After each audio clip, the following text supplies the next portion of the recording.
Hey everybody, welcome back to Whiskey Central. If you're new here, my name is Shayla, and today we're reviewing Glenfarclas 12.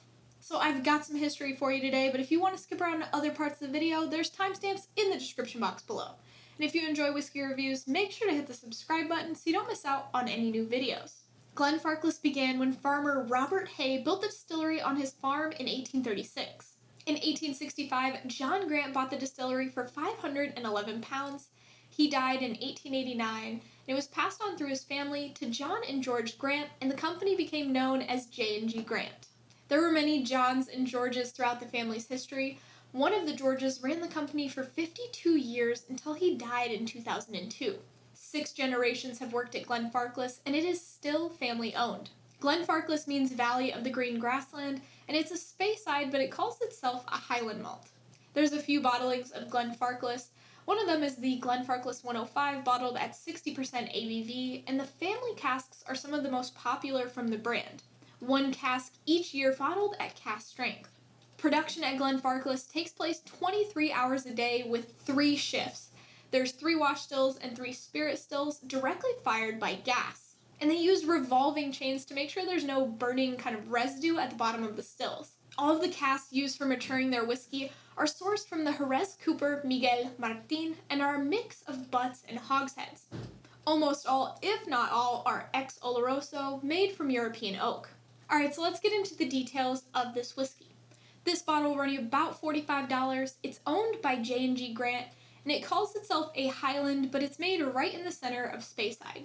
It's aged for 12 years, it's 43% ABV, and it's made from 100% malted barley. It's aged in ex-Oloroso sherry casks, and it's non-colored and non-chill filtered. Alright, well, I'm going to pour a dram of this, let it sit for about 10 minutes, and I'll be right back. Alright, I've let this open up for about 10 minutes. Let's go on the nose. So you get that nuttiness, kind of like an almond. Tons of dried fruits, like that sherryness really comes through. So dates, raisins, apricot. And then kind of in that same vein, I get a little bit of chocolate on the nose.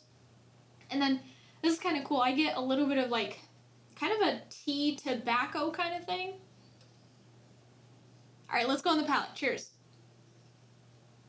So you get this maltiness, a little bit of that nuttiness, and then quite a bit of that dried fruit, a little bit of chocolate. There's not a ton going on the palate, but let's go for another sip. Cheers. Yeah, so it's sweet, and then you get that kind of dry sherry on the back, a little bit of oak, a little bit of spice. I would say it's a short finish, maybe on the medium side. I don't know, I feel like it's a short finish, but this is a good dram, so I'm going to finish it up, and I'll be right back with my recommendation. So this whiskey took a little while to open up. I did have a cork break on this. I'm using a different cork. I don't know if that is affecting kind of what's going on with this, but it's just kind of falling flat. Like, I really enjoyed the nose, but the palate is just kind of boring. It's a little bit flat. There's just not much, grip or texture on the palate. I think this uses a lot of refill sherry casks and not a lot of first fill. That's just from my perception. It doesn't say anything on the label that it's, a bunch of refill casks. Why would it? But just, it's kind of missing this richness. Like, the nose has the sherry characteristic, but the palate is just, it's just not hitting me. I don't know why. I think it's kind of a thing where if I am in the mood so I'm going to drink a bourbon cask, but if I'm in the mood for a sherry whiskey, I want it to be sherried, I want a GlenDronach 12. It's, another $15, but I think it tastes way better. The nose is better. It's more rich. I think it might be a higher proof. Is it 43 or 46?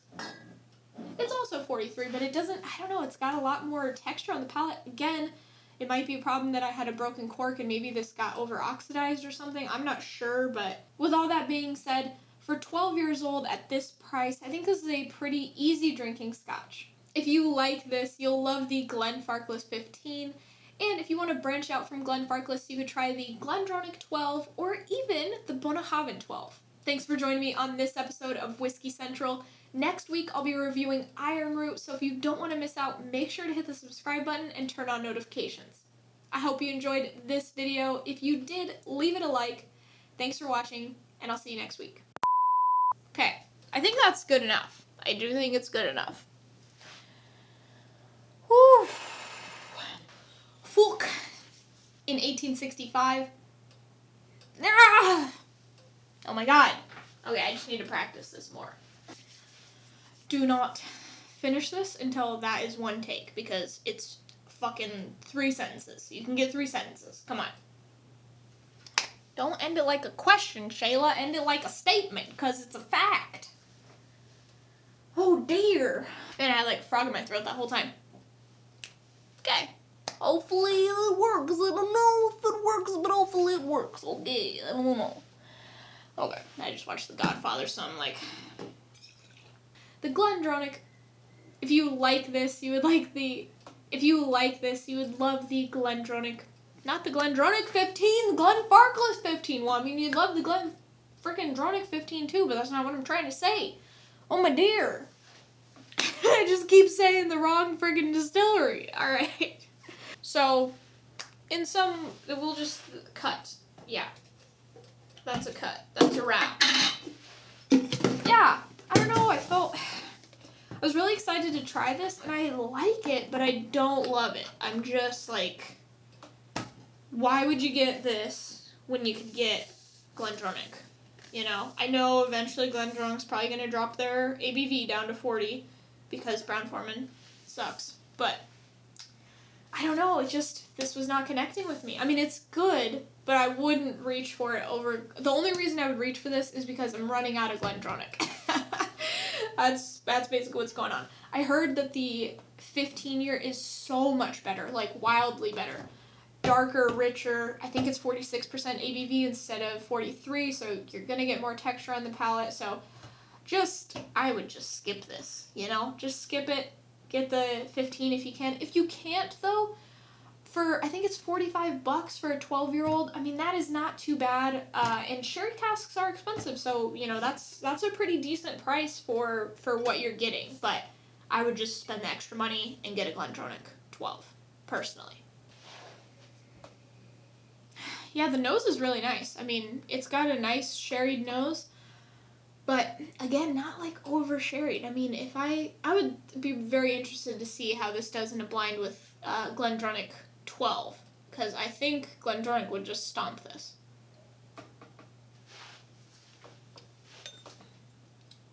It's just so flat. It's so flat. I don't know. It's weird. Ugh. Just for a little comparison. This is why I say that it's probably second fill and not first fill. I mean, there might be some first fill in here, but I think it's mostly second fill. So these are, hopefully you can get that on the camera, these are the same age. Well, to be fair, the youngest whiskey in each bottle is 12 years old. I mean, they might put 15 or 18-year-old stuff in this, but this just didn't taste completely first fill to me. I feel like it would have been way richer. It's kind of on the lighter side of a solely sherried, whiskey. So hopefully that'll show up on the camera.